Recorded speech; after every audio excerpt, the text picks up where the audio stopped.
So then, Shane, we've got a couple of mackerel here. This is probably Yes. the most popular bait.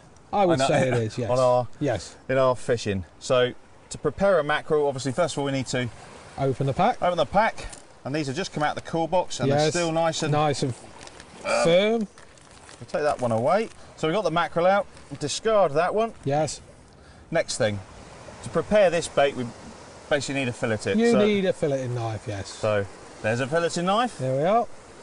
Away we go. I would ideally, fishing for medium-sized species, use a chunk of, say, so big, ideally from the back of the fish, if it's a fresh fish. The one thing there as well, which is absolutely key for safety reasons, is cut away. Cut away from yourself at all times for safety reasons.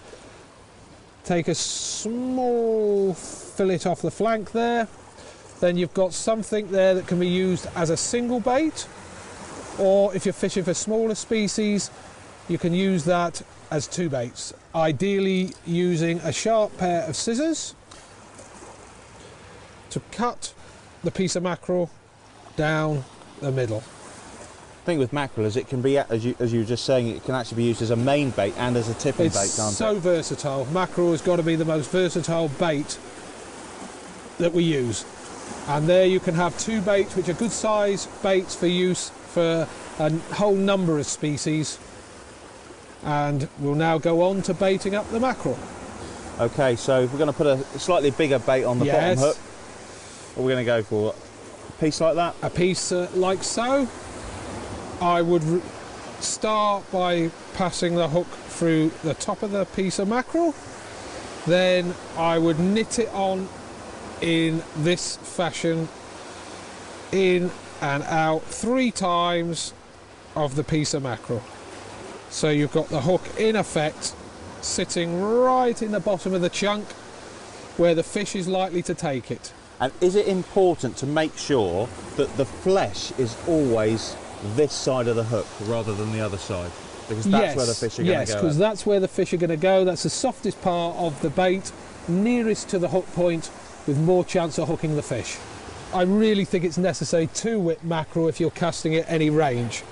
And I will thus whip using the cotton the same as we used for the sand eel, slightly folding the flank of mackerel back on itself so you've got the fleshy part exposed. That actually secures it in place, and it also brings all the flesh out as well. Brings all the flesh out, which is most important, which is the flaky part that the fish will be looking for when the bait's sitting on the seabed, because that's where all the goodness is in. It's not in the skin, it's in the flesh. And that's what the fish will be looking for. That's a very oily fish as well, isn't it? That's a very oily fish indeed. It doesn't have to be 100% presentable, because after all, fish are forever feeding on scent. And with the same principle as the sand eel, pull down the bait stop, which stops it flying up the hook.